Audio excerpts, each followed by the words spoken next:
Hi friends, I hope you all are fine. अच्छा, चलो आज हम ना strategies for enhancement of food production की आज हम लास्ट टॉपिक और फिर आप कह सकते हो कि लेक्चर 5 पढ़ रहे हैं। बट ये जो टॉपिक है, जैसे लास्ट हमने टॉपिक्स में एनहांसमेंट ऑफ जैसे प्लांट ब्रीडिंग में किया था कि डिजीज रेजिस्टेंस प्लांट्स बनाया गया है, फिर पेस्ट रेजिस्टेंस प्लांट बनाया गया था, फिर हमने बायो फोर्टिफिकेशन पढ़ा है, यानी मॉडिफाइड फूड जो विटामिन्स वगैरह की मॉडिफिकेशंस हमने किया था। ठीक है, तो आज जो टॉपिक है हमारा, this is called tissue culture. One of the मतलब रिसेंट साइंस आप कह सकते हो इसको। और लेकिन इस टिश्यू कल्चर जो प्रोसेस है तो ये भी एक्सपेंसिव, काफी एक्सपेंसिव है।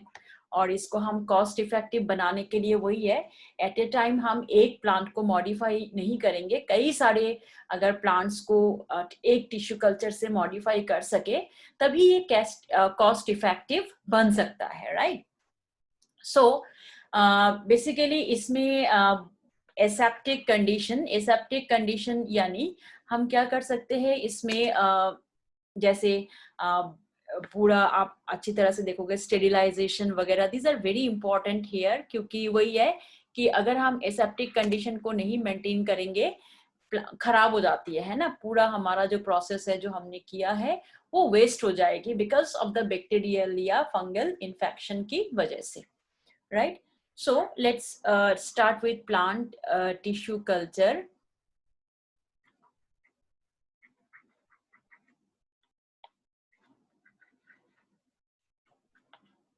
तो देखो, प्लांट टिश्यू कल्चर के लिए हम क्या कर सकते हैं। सबसे पहले इसमें जो मैं स्टेप्स करूंगी ना, all the steps will remain the same. किसी भी चीज के लिए, जैसे एप्लीकेशन, इस टिश्यू कल्चर का हम एप्लीकेशन भी करेंगे, किसी भी चीज के लिए हम टिश्यू कल्चर करें, the process will remain the same, right. So it's a technique, हम कर सकते हैं। पहले इसको डिफाइन करें।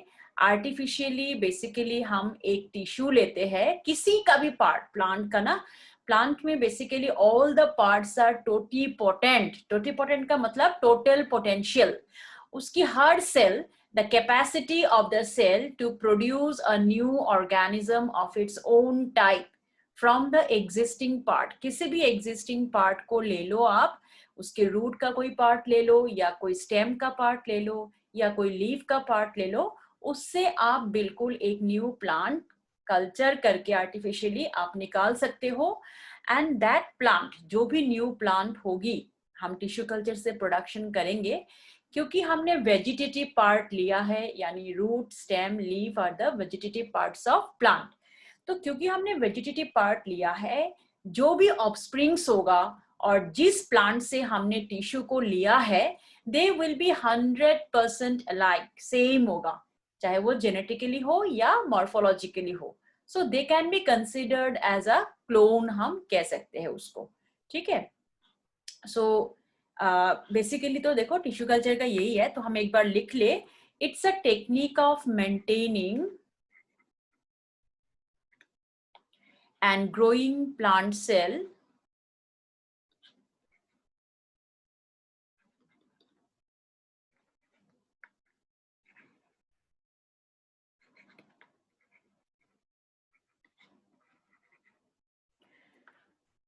टिश्यूज, प्लांट सेल को, या हम टिश्यूज ले सकते हैं, और ऑर्गेन्स, हम कोई ऑर्गेन्स भी ले सकते हैं। स्पेशली ऑन आर्टिफिशियल न्यूट्रिएंट देना पड़ेगा,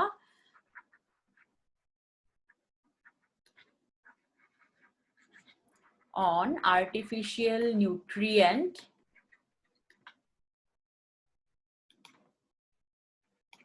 right? और आर्टिफिशियल मीडियम कह सकते हो इन सुइटेबल कंडीशन। कंडीशन तो आपको अच्छा देना पड़ेगा, जो भी उसकी फेवरेबल कंडीशंस है वो आपको देना पड़ेगा, suitable conditions, right. So under controlled, suitable condition under and controlled environment, मतलब लाइट, टेम्परेचर, ये सब कंट्रोल्ड होना चाहिए, कंट्रोल्ड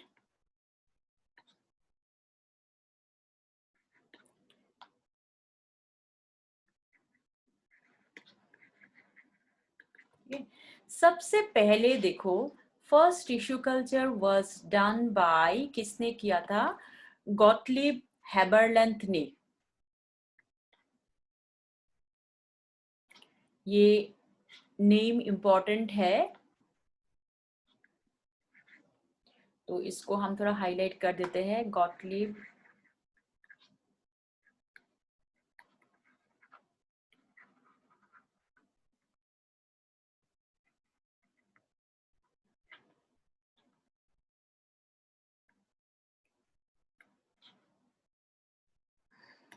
इन 1902, राइट। देखो बेसिकली अगर हम टिश्यू कल्चर देखें तो जो भी पार्ट हमने लिया है, सपोज हमने कोई रूट पार्ट लिया है टिश्यू कल्चर के लिए, या कोई भी स्टेम पार्ट हमने लिया है, दीज आर कॉल्ड एक्सप्लांट। तो देखो हमारे लिए process will remain the same, सब कुछ सेम ही रहेगा। Only the thing is that हम अलग अलग चीजें, एक स्टेप तक तो सेम ही रहता है, राइट। देखो इन स्टेप्स में से कि हमारे लिए जो स्टेप्स होगी, सबसे पहला स्टेप आता है एक्सप्लांट। और प्रिंसिपल किसके ऊपर टिश्यू कल्चर बेस्ड है?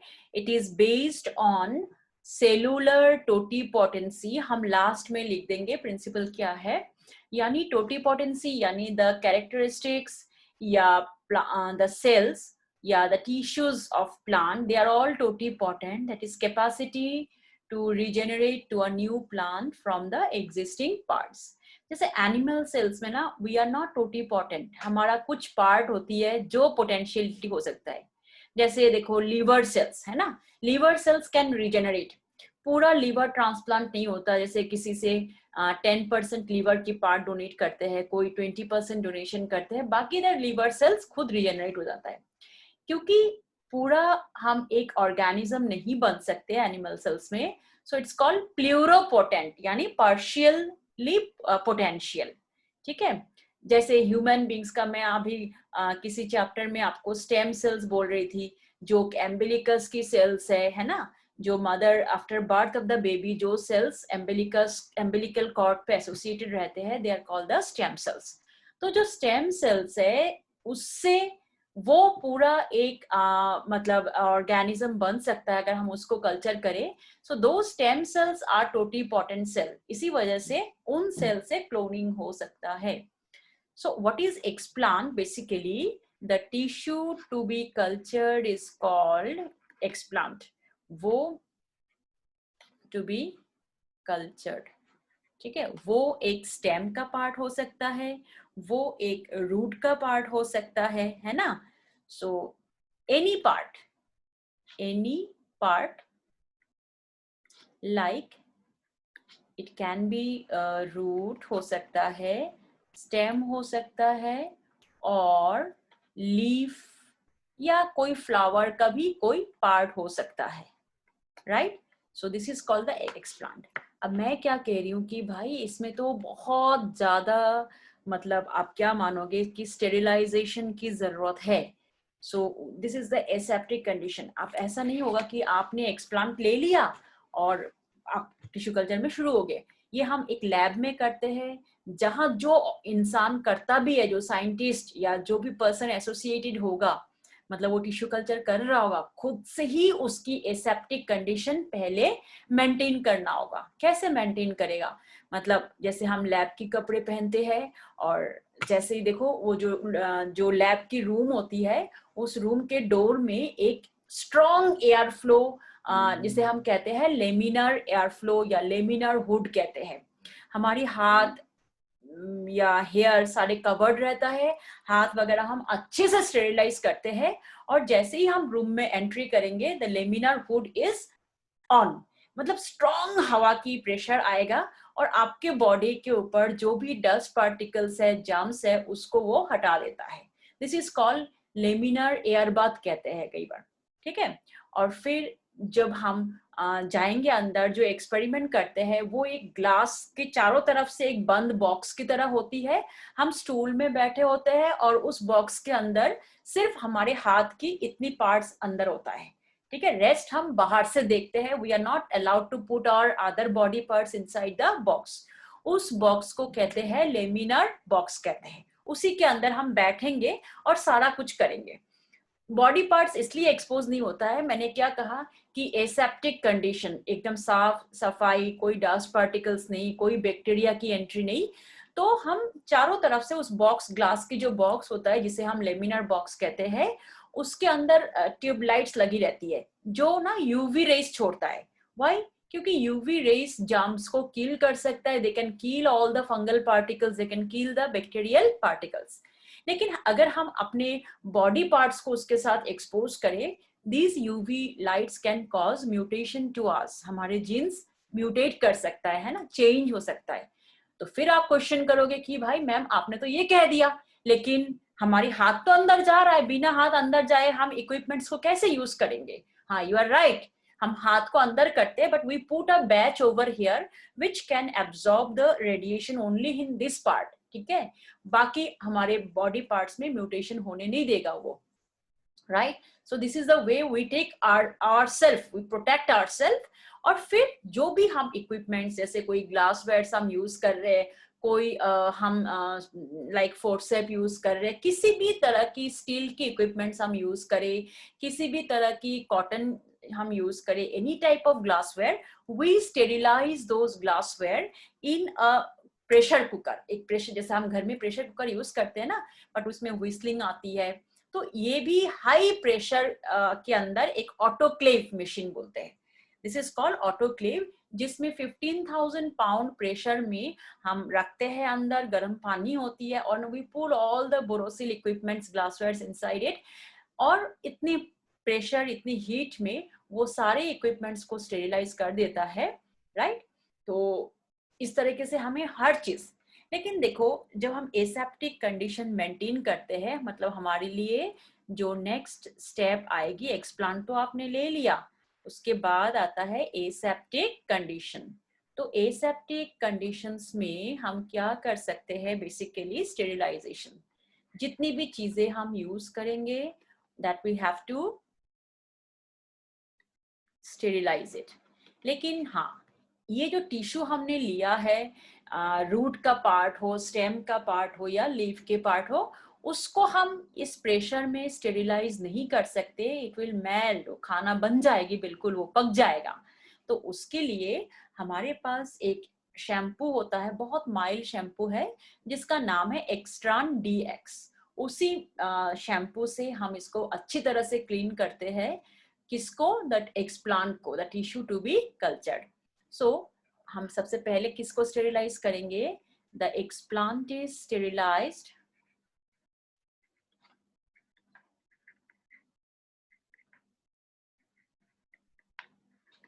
ठीक है, bye washing it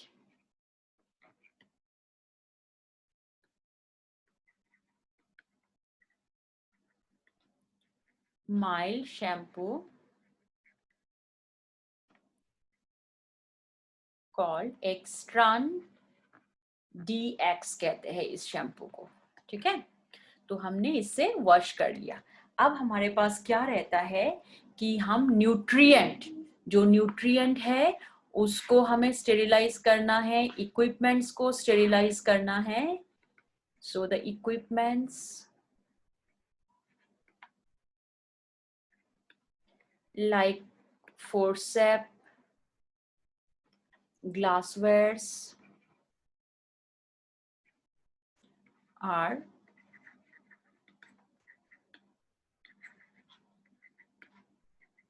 in autoclave with 1,000 pound pressure,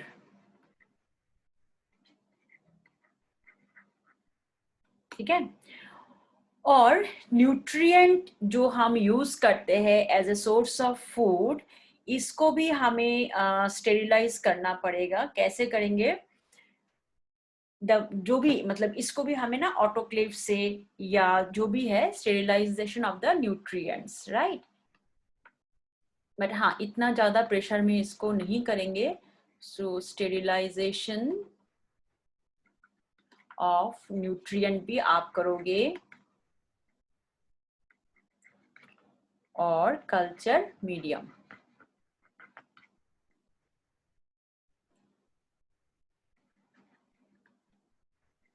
ठीक है, तो हमने इन तीनों चीजों को स्टेरिलाइज कर दिया। सो एक्सप्लांट लिया, एक्सप्लांट को हमने स्टेरिलाइज किया, जो भी इक्विपमेंट्स आगे हमारे लिए आएगा that we have to sterilize it, जो भी न्यूट्रिएंट्स आएगा that has to be sterilized it. अब हमें हमारा अगला स्टेप क्या है, the explant is cultured on nutrient medium, ठीक है, कल्चर ऑफ, और ये पूरा एक्सपेरिमेंट हम किस चीज के अंदर कर रहे हैं, लेमिनार वुड के अंदर कर रहे हैं, जिसमें यूवी लाइट्स लगी रहती है। So we have to be careful कि लाइट्स की एक्सपोजर हमारे बॉडी में ना हो।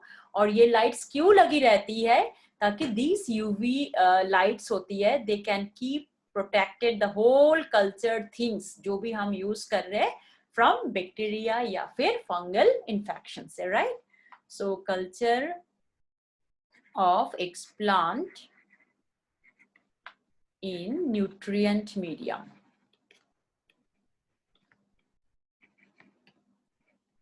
ठीक है।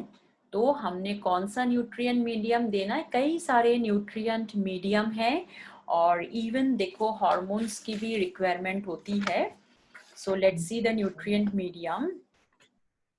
The nutrient medium can be, nutrient consists of both micro and macronutrient, है ना, of micro and macronutrients,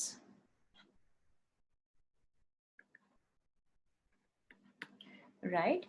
So vitamins होती है इसमें, then amino acids होती है, so like arginine मतलब most important amino acids उसमें होती है, ग्रोथ रेगुलेटर्स होती है यानी हार्मोन्स होती है,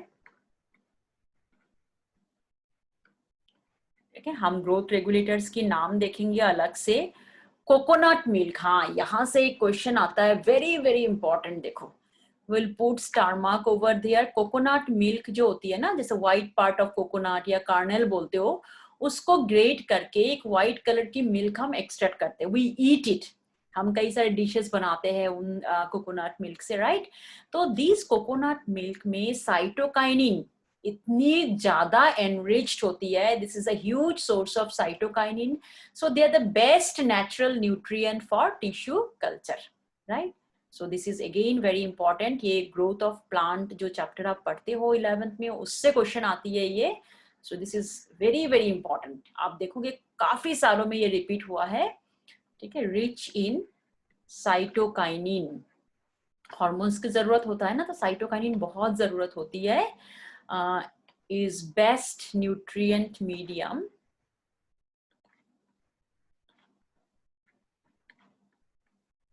for tissue culture, ठीक है। एक हमने ये पॉइंट लिख लिया है, और उसके बाद मॉल्ट एक्सट्रैक्ट्स आप यूज कर सकते हो अदर मीडियम में, मॉल्ट नेचुरल मीडियम में, right. East extract, tomato juice हम यूज कर सकते हैं, कैन बी यूज्ड। बट देखो सबसे इंपॉर्टेंट, मतलब आपको ना कुछ साइंटिस्ट ने, जैसे मुराशिक एंड स्कूप करके है, इन्होंने ऐसा एक केमिकल न्यूट्रिएंट बनाया जिसमें ऑल सॉर्ट्स ऑफ विटामिन्स, फिर जितने भी कार्बोहाइड्रेट, प्रोटीन, सब कुछ है। सो दीज न्यूट्रिएंट्स जो हमें मतलब रेडीमेड न्यूट्रिएंट्स में आपका आता है,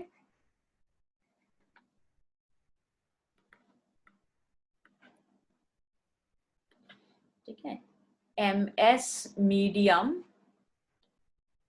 after Murasik and Skog,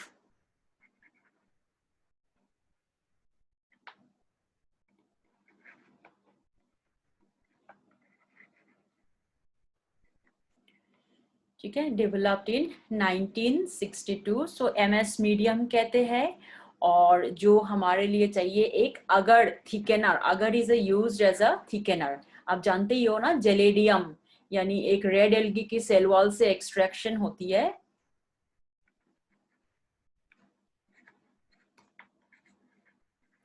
from gelidium, ये एक रेड एल्गी है, is used as thickener. Thickener मतलब कई बार न्यूट्रिएंट बहुत डाइल्यूट होता है क्योंकि हम उसको डिसॉल्व करते हैं, तो टिश्यू ऊपर फ्लोट करेगा और न्यूट्रिएंट सेटल हो जाते हैं, प्रेसिपिटेट बन जाती है।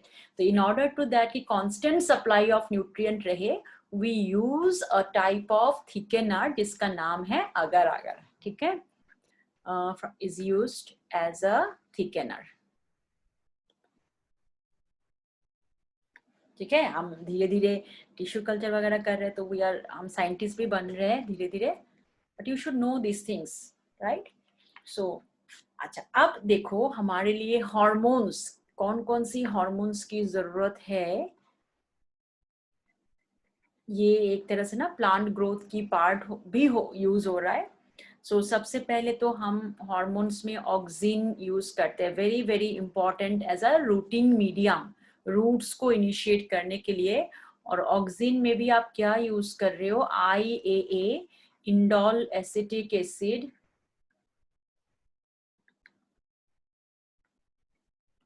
ठीक है। IBA यूज हो रहा है, इंडोल ब्यूटरिक एसिड,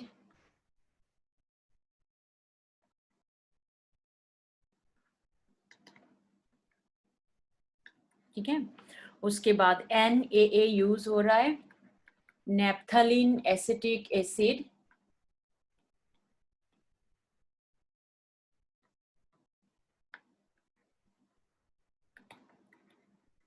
और above all जो सबसे इंपॉर्टेंट है, आपने हार्मोन्स में पढ़ा था कि 2,4-D which we have used as weedicide, unwanted plants को मारने के लिए, but these are used in tissue culture as a root initiator। ये नहीं डालेंगे तो roots नहीं आएगा। So 2,4-dichlorophenoxy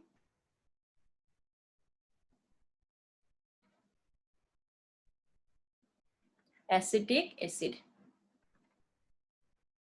and 2,4,5-T यानी 2,4,5 try chloro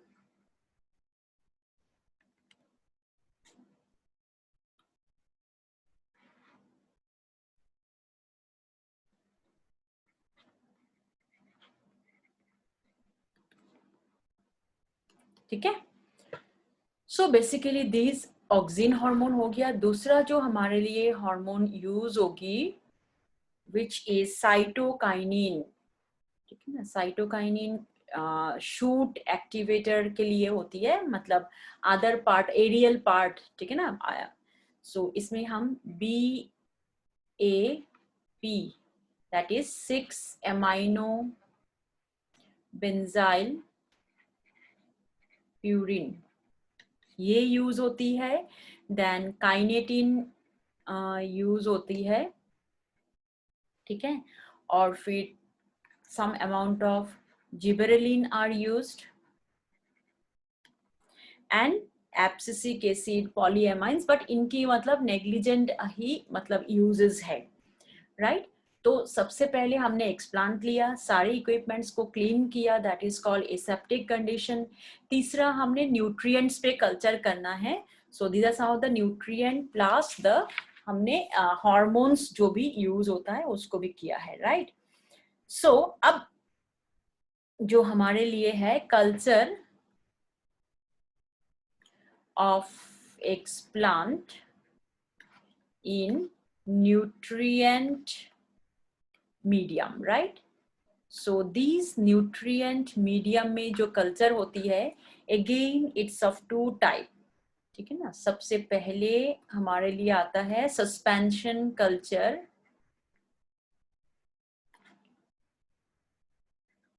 so what is suspension culture देखो, और एक आता है सब कल्चरिंग, मतलब it consists of single cells या आप ग्रुप ऑफ सेल्स रख सकते हो इन लिक्विड मीडियम में कल्चर करते हैं, राइट।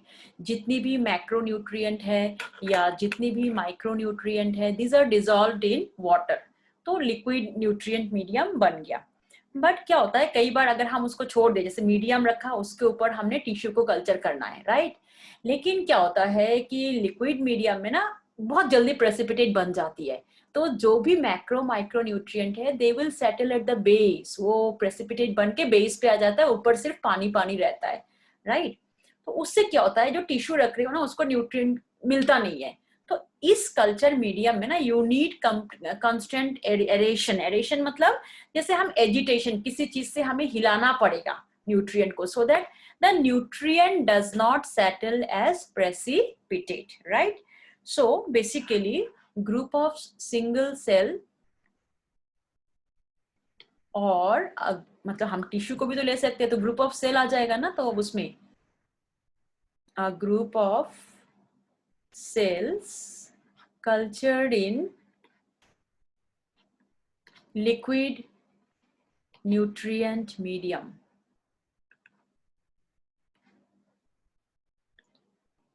ठीक है, which needs aeration, ठीक है, so that the precipitation does not form. So it also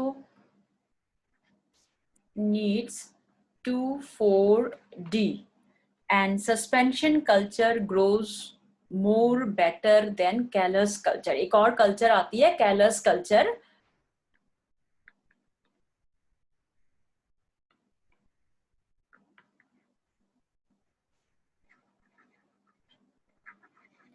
callus culture में क्या होता है, बेसिकली जो भी न्यूट्रिएंट होगा इस न्यूट्रिएंट को हम लिक्विड मीडियम में रखेंगे और लिक्विड को ठीक करने के लिए हम अगर डाल देते हैं, ठीक है, न्यूट्रिएंट प्लस अगर,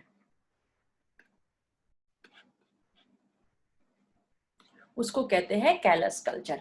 तो इसमें एरेशन की जरूरत नहीं पड़ता है, क्योंकि अगर क्या करता है कि it does not allow the nutrients to get precipitated, तो ये चीज होता है इसमें बेटर है। बट अगर हम सिर्फ लिक्विड मीडियम में ग्रो करें ना, इसकी ग्रोथ बहुत फास्ट होती है, मतलब सर्कुलेशन ऑफ न्यूट्रिएंट रहता है। नेक्स्ट जो आता है इसमें सब कल्चरिंग। जैसे सब कल्चरिंग में क्या होता है, हम न्यूट्रिएंट को अगर बहुत देर तक एक ही न्यूट्रिएंट में हम टिश्यू कल्चर करते जाए, तो जो टिश्यू है जैसे जैसे वो न्यूट्रिएंट इनटेक करेगा साथ साथ वेस्ट प्रोडक्ट भी छोड़ते जाएगा, है ना, as an metabolite, secondary metabolite. So these waste products are very harmful. तो अगर हम बार बार लिक्विड मीडियम को चेंज करते हैं, ट्रांसफर करते हैं एक मीडियम से दूसरे मीडियम में एवरी 2 days के बाद, this is called the sub culturing. तो हमारी जो ग्रोथ है ना of the tissue, it becomes faster, ठीक है। So the tissue culture kept in a vessel dies out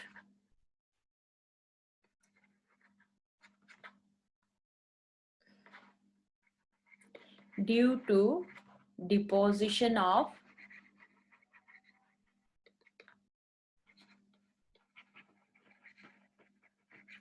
secondary metabolites, ठीक है। So the cells are transferred to new culture vessel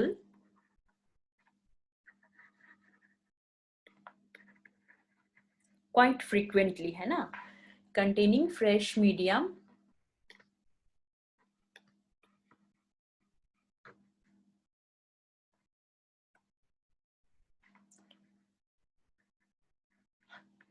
known as सब कल्चरिंग। तो बार बार सब culturing करे तो एक तो सेकेंडरी मेटाबोलाइट्स डेवलप नहीं हो पाता है, that is why tissue culture जो होता है फास्ट हो जाती है, राइट। सो ये हमारा नेक्स्ट स्टेप में क्या आएगा, ओके अब हमने न्यूट्रिएंट मीडियम पे कल्चर भी कर लिया है। सो इट्स लाइक ऐसा होगा आपका, देखो ये जैसे हमने टेस्ट ट्यूब लिया है, these are the nutrient, ठीक है, और इसके ऊपर ये रहा आपका टिश्यूज जो भी आप ग्रो कर रहे हो, है ना, और इसको हम हर बार सब कल्चरिंग करते हैं। This are the explant. तो होता क्या है, देखो कुछ दिनों बाद जब इसको खाना पीना मिल जाती है तो ये डेवलप करता है in the form of callus. आप कितना स्टार मार्क लगाना चाहते हो लगा सकते हो, it's very very important term. ये टर्म देंगे, यू हैव टू आइडेंटिफाई कि क्या है भाई। जैसे हम न्यूट्रिएंट देते हैं ना, हमने क्या बोला कि द कैलस या सॉरी द एक्सप्लांट जो होती है इट्स एन अनडिफरेंशिएटेड हो जाता है कि स्टेम सेल जैसा बन जाता है। एक मास डिवाइड करके ना, डिविजन, सेल डिविजन होती है तो कई सारे सेल मिला के एक मास बन जाता है। लेकिन फिर वो डिफरेंशिएट नहीं करता कि मुझे रूट का काम करना है, स्टेम का काम करना है। इस तरह से the cells are not differentiated functionally, that is called callus, right. तो यहाँ हम जब हम न्यूट्रिएंट वगैरह को देंगे it will form the callus कहेंगे। So what is callus? Undifferentiated, यही टर्म लिखा रहेगा आपके क्वेश्चन में exactly. Undifferentiated mass of cells, proliferation कह सकते हो। प्रोलिफरेशन यानी सेल डिवीजन हो गया है, प्रोलिफरेटेड सेल्स। बट वो रूट्स का या स्टेम का इस तरह से मतलब इसमें कुछ भी डेरिवेशन नहीं हुआ है, ठीक है। So now what this callus को हम कैलस से हमारा क्या होगा, root initiation and shoot culture होती है, राइट। तो देखो यहाँ थोड़ा सा हमें, सो नेक्स्ट आपका आता है रूट इनिशिएशन। इसीलिए हम सब कल्चरिंग करते हैं। द कैलस इज ग्रोन, हम ग्रो करेंगे क्या है, इन न्यूट्रिएंट अलोंग विथ ऑक्सिन। कौन सा ऑक्सिन देंगे, 2,4-D हो गया, 2,4,5-D हो गया, नेप्थलीन एसिटिक एसिड हो गया, जो हमने पहले मेंशन किया था, राइट। और फिर साथ साथ हम क्या करेंगे उसके बाद, for root initiation, for development of roots, development of roots. लेकिन साथ साथ हमारा जो अगला स्टेप होगा ये स्टेम इनिशिएशन यानी शूट इनिशिएशन। तो हम ना एक प्रोपोर्शन मेंटेन करते हैं, इतना ऑक्सिन देना है और इतना साइटोकाइनिन देना है। नाउ शूट इनिशिएशन में क्या करेंगे, कैलस इज कल्चर्ड इन, आप 1:2 प्रोपोर्शन होती है, that is auxin cytokinin balance, auxin 1 and cytokinin that is 2। और स्पेशली हम साइटोकाइनिन में क्या डालते हैं, BAP, benzyl aminopurine, right, for development of root and shoot. Cytokinin development of shoot के लिए, ठीक है। सो रूट भी आ गया, शूट भी आ गया, this is called an plantlet कहते हैं। सो हमारा 8th स्टेप क्या हो गया, plant hardening. okay, what is hardening? the plantlet मतलब जिस टिश्यू में रूट का पार्ट भी आ गया और शूट का भी आ गया, that is called plantlet, is then grown in sterilized soil, right। sterilized soil में हम क्यों लेते हैं, soil for adaptation of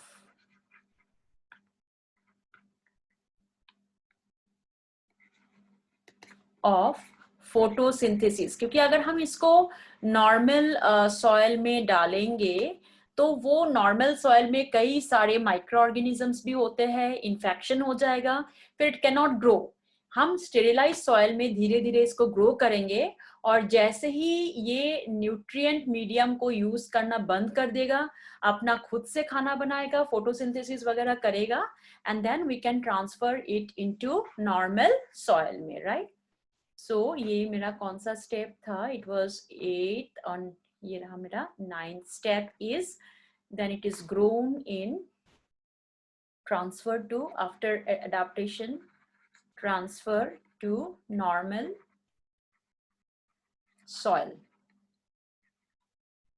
ठीक है, the plant obtained after hardening is transferred to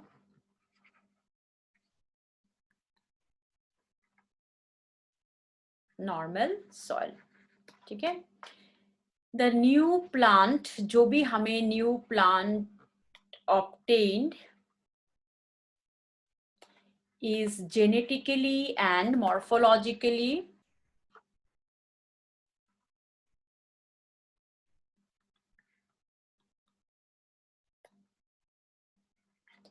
ठीक है, similar to the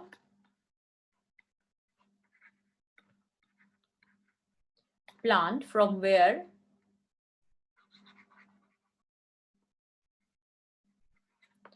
explant was taken. तो फिर हम इसको क्या कह सकते हैं, we can call it as clone भी हम बोल सकते हैं. ठीक है, तो किसी भी चीज के लिए आप करो, ये जो स्टेप्स है दीज आर मैंडेटरी, यही स्टेप से जाना है. और now will do applications of tissue culture, मतलब हम किस किस उस ये इसमें हम टिश्यू कल्चर को यूज कर सकते हैं. ठीक है, सो आप एप्लीकेशंस देखोगे now, applications of tissue culture.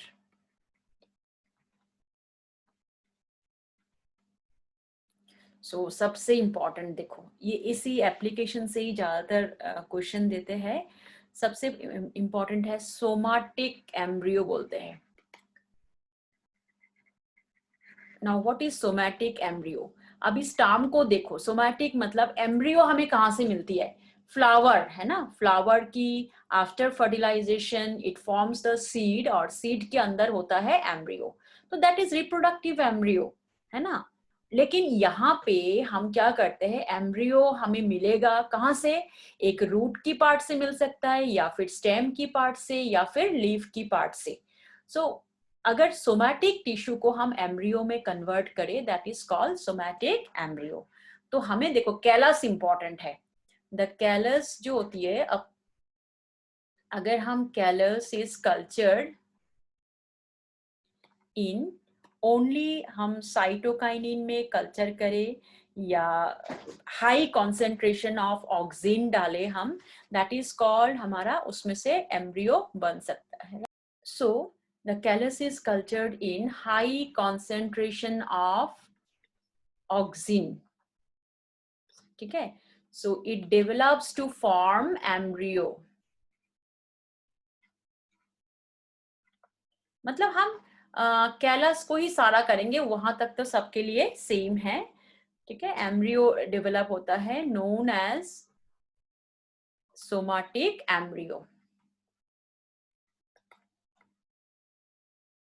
लेकिन ये एम्ब्रियो कहाँ प्रेजेंट होती है, सीड के अंदर.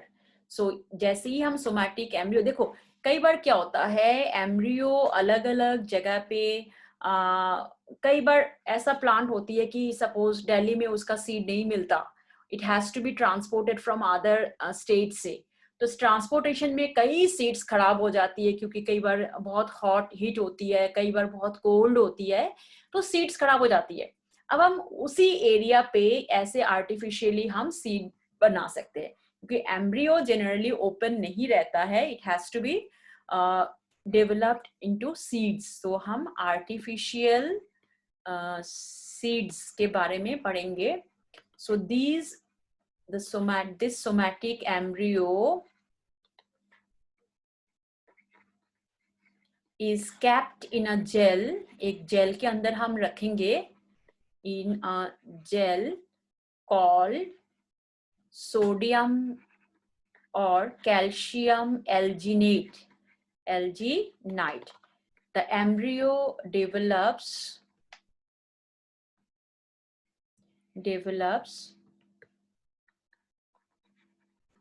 a thick cover ठीक है, over its surrounding,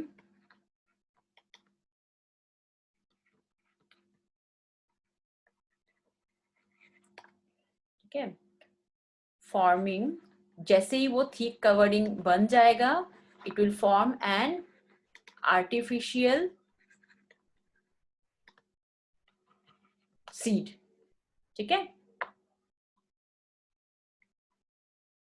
सो इसी तरह से आर्टिफिशियल सीड बन गया, ठीक है।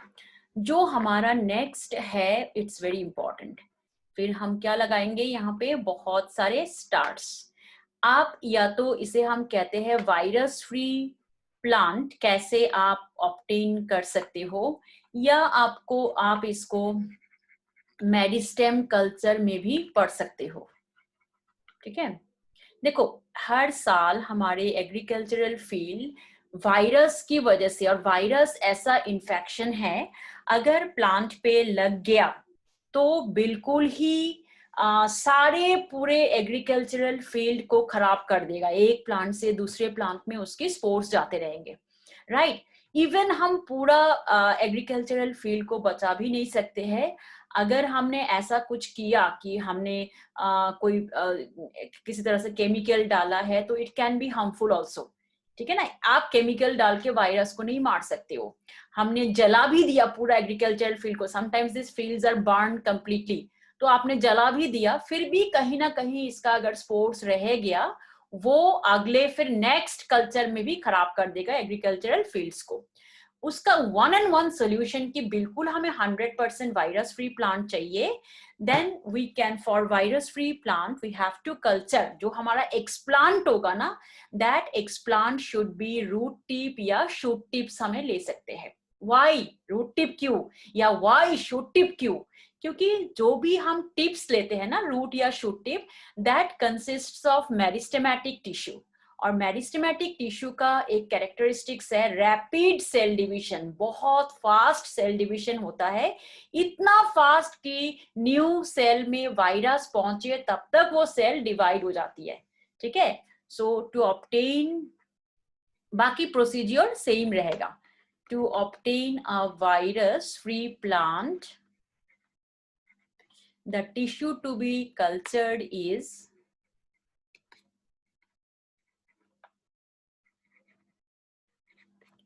is root, और हम ले सकते हैं shoot tips. Why root and shoot tips? As it consists of meristematic,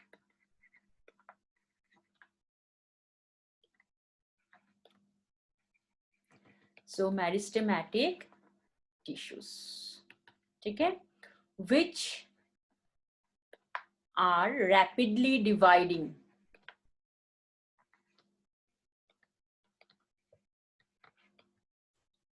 ठीक है।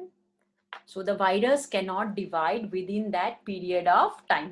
बाकी तो देखो, आपने रूट टिप शूट टिप ले लिया, फिर वही एक्सप्लांट है, उसको हम स्टेरिलाइज करेंगे and then will grow it in culture medium, फिर वही रूटिंग शूटिंग मीडियम डालोगे, प्लांटलेट होगी, हार्डनिंग होगा, and then you can grow it in normal soil.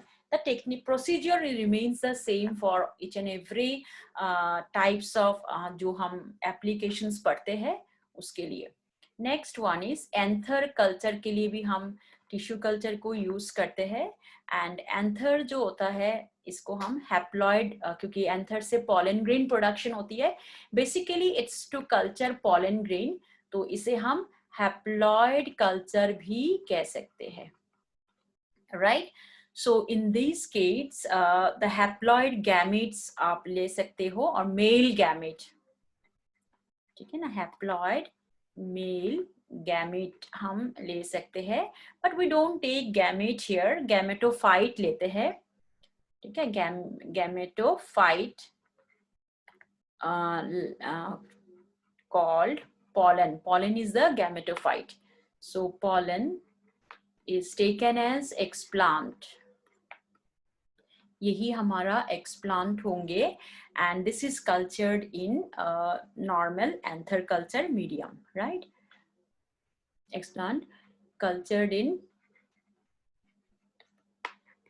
in suitable medium, ठीक है, फिर इसी से ही हमारा क्या होगा, कैलस बनेगी। कैलस को हम नॉर्मल शूटिंग और रूटिंग मीडियम, क्योंकि देखो ये हैप्लॉइड है, so to obtain haploid plant मतलब इसमें सिंगल पेरेंट की कैरेक्टरिस्टिक्स आ जाएगा इसमें, ठीक है। So that's why only characteristics of male parent will be obtain. और सबसे पहले क्या क्या था इसमें, देखो धतूरा एक फ्लावर है, आप लोग सब जानते होंगे, व्हाइट फ्लावर, बड़ा ऐसे ट्यूबुलर शेप में आता है इसका। इनफंडिबुलम हम फ्लावर कहते हैं, मॉर्फोलॉजी में आपने पढ़ा भी होगा। सो धतूरा शिव जी को चढ़ाया जाता है ना, तो इसलिए धतूरा की भांग बनती है ना, ऐसा टाइप ऑफ सेडेटिव या हालुसिनोजेन आप कह सकते हो, datura innoxia. This is a haploid plant, सबसे पहला हैप्लॉइड प्लांट डेवलप्ड बाय, जो साइंटिस्ट है उनका नाम था गुहा एंड महेश्वरी, ये उनका सरनेम है, इन दोनों ने मिलके ये धतूरा हैप्लॉइड प्लांट को ग्रो किया था 1964 में, राइट। सो ये हो गया हमारा कितना application, see fourth application. Now will do fifth application में क्या आ सकता है, और हम क्या किस तरह का प्लांट मिले। दैट इज सोमैटिक एम्ब्रियो हो गया, एम्ब्रियो कल्चर हो गया है, कल्चरिंग, तो एक एम्ब्रियो कल्चर, ठीक है। So young embryos are cultured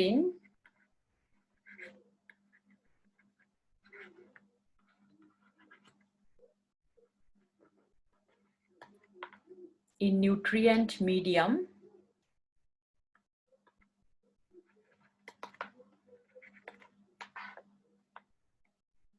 अब एक और इम्पॉर्टेंट हम करेंगे, दैट इज माइक्रो प्रोपागेशन, ठीक है ना, माइक्रो प्रोपागेशन।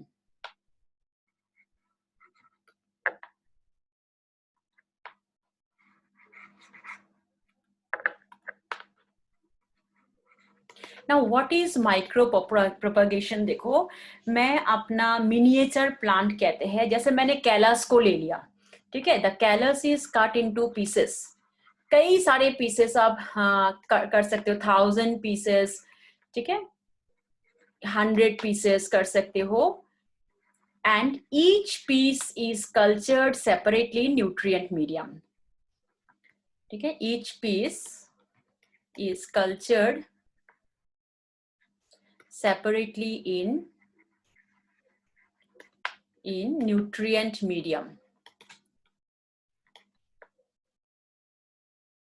तो अगर आपने 1000 पीसेस किया है और हर पीस को आप न्यूट्रिएंट मीडियम में ग्रो कर रहे हो, so at a time a number of plant, बहुत सारे नंबर ऑफ प्लांट्स, क्लोन मतलब जेनेटिकली एंड मॉर्फोलॉजिकली सिमिलर, ठीक है, can be obtained from a single explant, single explant, एक ही एक्सप्लांट को लिया था हमने, और उसकी जो कैलस है, कैलस की पीसेस किया, हर पीस को हमने अलग अलग कंटेनर में न्यूट्रिएंट मीडियम देके रखा है।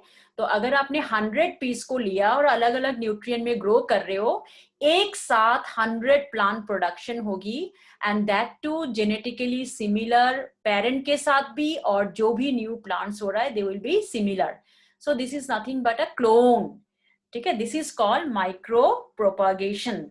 और हम इसे क्या कह सकते हैं, कॉल्ड, चलो इसमें हम कॉल्ड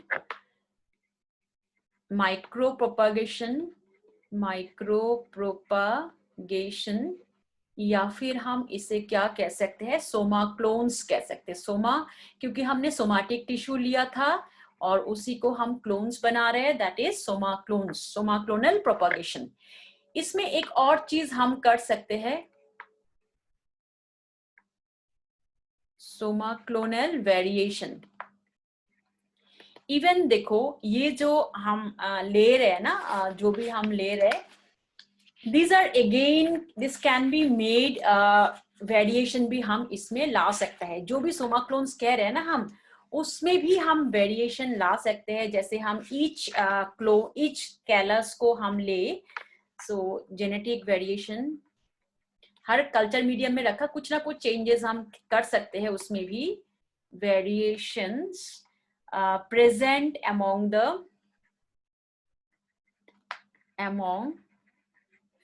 the plant cells,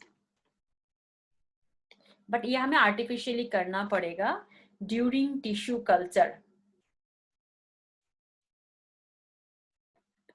जो हम अलग अलग कल्चर मीडियम में रखते हैं ना, कुछ कुछ डिफरेंसेस कर देंगे उसमें, तो हर अब उसमें क्लोन नहीं बनेगा, कुछ ना कुछ डिफरेंसेस रहता ही है फ्रॉम, ठीक है। या हम genetically during tissue culture from a single culture, इसमें ही हम निकाल सकते हैं। सो that is called Soma clonal variation. और जो हमारा लास्ट जो एप्लीकेशन है, this is very important application, which is called somatic hybridization आप कह सकते हो, या फिर इसको हम कहेंगे प्रोटोप्लास्ट फ्यूजन भी कह सकते हैं, राइट। नेक्स्ट आएगा, इट इज कॉल्ड सोमाटिक, मतलब क्योंकि हम नॉर्मल टिश्यूज को ले रहे हैं, सोमाटिक टिश्यू को ले रहे हैं, तो it is called somatic hybridization, और हम इसे क्या कहते हैं, प्रोटोप्लास्ट फ्यूजन, ठीक है। So basically when the hybrid produced by fusion of, what is somatic hybridization? A hybrid produced by fusion of two somatic cells, ठीक है, is called somatic hybridization। तो इसके लिए देखो हम क्या करते हैं, चलो हम एक छोटा सा डायग्राम खुद से बनाते हैं इसके लिए। ये रहा, हमें एक सेल हमने ये लिया है, ये इसका न्यूक्लियस रहेगा, and this are the vacuole, ये बड़ा सा वैक्यूल है, ठीक है, बाकी यहीं पे छोटे छोटे organelles. So this is cell A from a plant, एक प्लांट से हमने इसको लिया है। दूसरा हम क्या ले रहे हैं, दिस इज सेल बी, यहाँ भी ये न्यूक्लियस है, दिस इज द वैक्यूल, ठीक है, और ये बाकी organelles. So what is this, this is cell B from, अलग अलग स्पीशीज से भी हम ले सकते हैं, तो दिस विल बी स्पीशीज अलग हो, जीनस सेम हो, तो इंट्राजेनेरिक फ्यूजन कह सकते हो, या फिर इंटर स्पेसिफिक, है ना, फ्रॉम प्लांट बी। हमें दो अलग अलग प्लांट की सेल्स को फ्यूज कर सकते हैं ये भी, तो उसके लिए स्पीशीज डिफरेंट हो या, है ना। तो सबसे पहले हम क्या करेंगे, बोथ, ये हमारा स्टेप 1 होगा, this is the first step. So these cells are kept in cellulase and pectinase to digest the cell wall। अगर सेल वॉल डाइजेस्ट हो जाएगा तो फिर हमें क्या मिलेगी, प्रोटोप्लाज्म, है ना। सो रात भर इसको हम रखेंगे, तो अब क्या हो रहा है, सेकेंड स्टेप में इसकी सेल वॉल डाइजेस्ट हो गया, क्योंकि हमने सेलुलेज, सेल वॉल में क्या होता है, सेलुलेज होती है। So this is nucleus and ये वैक्यूल,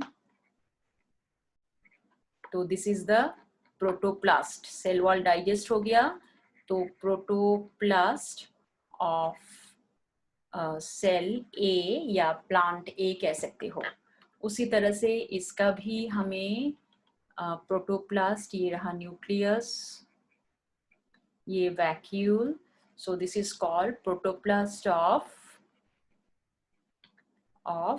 सेल बी, ठीक है। अब हम इन दोनों को फ्यूज करेंगे, इसको हम यहाँ से लेंगे और इसको भी हम यहाँ से लेंगे,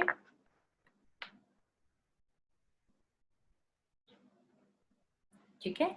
और हमें क्या करना है, एक कंटेनर में दोनों को रखेंगे। So we put both this in a container. ये रहा हमारा cell protoplast of A and this is the protoplast of B. ठीक है, दोनों को रखेंगे और इसमें हम fusion by PEG, this is very very important. इसे हम कहते हैं फ्यूजोजन। फ्यूजोजन इसका फुल फॉर्म क्या है, poly ethylene glycol. This helps in fusing of both plant cell A और बी को ये फ्यूज करवा देता है। ठीक है, अब हमें क्या मिलना है, नेक्स्ट स्टेप में हमारा ये कंटेनर रहेगा और इसमें we are getting the hybrid cells. ये देखो, ये फ्यूज कर रहा है और इधर भी ये फ्यूज कर रहा है। ठीक है, फ्यूज्ड है ना। सो हम इसको सेल फ्यूजन लिख सकते हैं। Now we can obtain fused cells. कैसे फ्यूज सेल, ये और फिर इधर क्या होगा, ये और ये फ्यूज सेल्स। ठीक है, अब क्या होगी, फॉलोड बाय न्यूक्लियर फ्यूजन होगा। साइटोप्लाज्म ने तो फ्यूज कर लिया, साइब्रिड्स, ठीक है ना। सो इस पर्टिकुलर स्टेज को हम साइब्रिड्स कह सकते हैं। Now nuclear fusion will takes place. ठीक है, सो जब न्यूक्लियर फ्यूजन हो जाएगा, so what we are getting, यहाँ कुछ हो गया है गड़बड़। so anyway we will get here hybrid nucleus भी फ्यूज्ड हो गया है। so यहाँ पे हमें क्या मिल रहा है, somatic hybrid cell, somatic hybrid cells. ठीक है, सो इस तरीके से हमने सबसे पहले दो अलग अलग स्पीशीज का ले सकते हो, दो अलग अलग वेराइटी का ले सकते हो आप, है ना। इंट्रा वेराइटल, सेम स्पीशीज होने से आपका वेराइटी अलग हो जाएगा, that is called intervarietal. Genus same है, स्पीशीज अलग है, तो इंटर स्पेसिफिक हो जाएगा। And you have to keep the cells overnight in cellulase and pectinase so that the cell wall gets digested. फिर हम उसको क्या करेंगे, फ्यूजोजेन डाल के एक कंटेनर में दोनों सेल को रखेंगे so that the both the cell gets fused हो जाएगा। पहले साइटोप्लाज्म फ्यूज्ड होगी, नोन एज साइब्रिड्स, फिर धीरे धीरे न्यूक्लियस फ्यूज्ड होगा, इट्स कॉल्ड हाइब्रिड। अब हमें क्या करना है, इसी जो हाइब्रिड सेल्स है, the hybrid cell is the explant. ठीक है, and it has to be cultured in nutrient and hormone to obtain a hybrid plant। Hybrid मतलब अब इस प्लांट में प्लांट ए का भी कैरेक्टरिस्टिक्स होगी और प्लांट बी का भी कैरेक्टरिस्टिक्स हो जाएगा। इसमें दोनों प्लांट की कैरेक्टरिस्टिक, सपोज एक प्लांट में प्रोटीन कंटेंट ज्यादा था सॉरी, दूसरे में कार्बोहाइड्रेट कंटेंट था, तो जो भी हाइब्रिड आप निकाल रहे हो that will have both protein enriched as well as carbohydrate enriched मिल जाएगी। So that is the basically हम प्रोटोप्लास्ट फ्यूजन की मेन मतलब मोटो है इसी का। सो इसका जो एग्जाम्पल करोगे आप, that is tomato hybrid of, अब ये चीज है नहीं, एलिमिनेट हो गया, potato and tomato, then bomato hybrid of brinjal and tomato,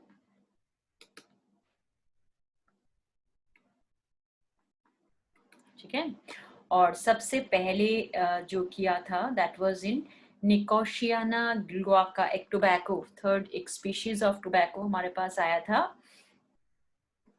tobacco में किया गया था फ्यूजन ऑफ निकोशियाना, ये सबसे पहले फर्स्ट यही था हाइब्रिड, निकोशियाना ग्लुआका, ठीक है, एंड हमने बनाया था इसको क्रॉस करके निकोशियाना लैंगडॉर्फी। So a hybrid which has been obtained by fusion of Nicotiana guaiaca and Nicotiana lehndorffi, ठीक है।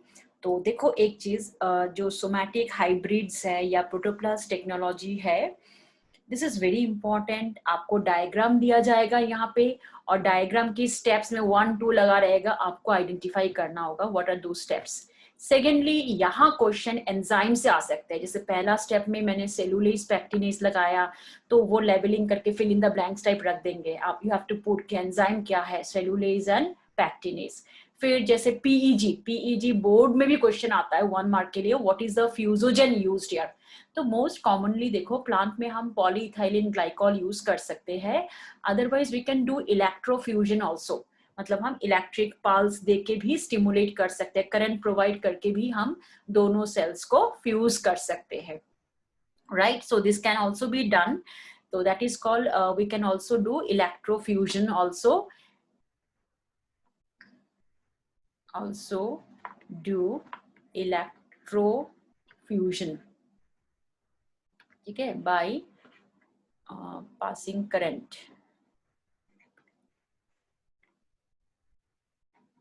ठीक है।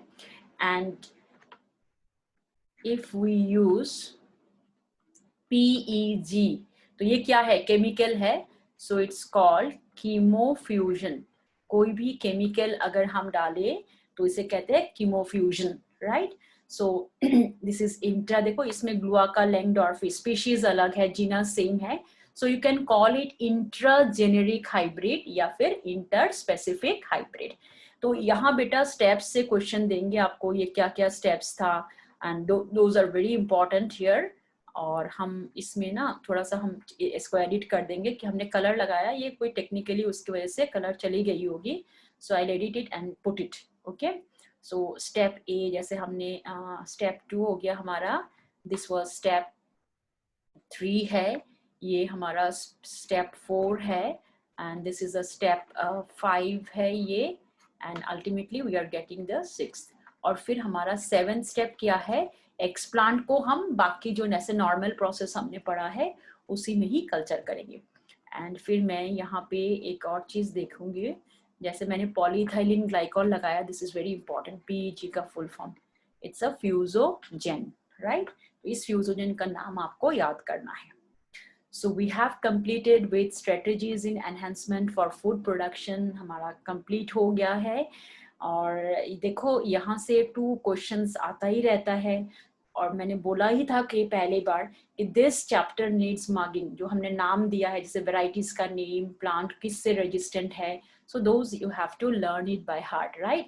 और जो हमारा नेक्स्ट लेक्चर आएगी ना, this is the most interesting, और मुझे बहुत ज्यादा इसको इन्फ्लुएंस्ड होती है biotechnology, because I have worked with biotechnology, और मैं पहले भी कह चुकी थी I am an MTech from biotechnology.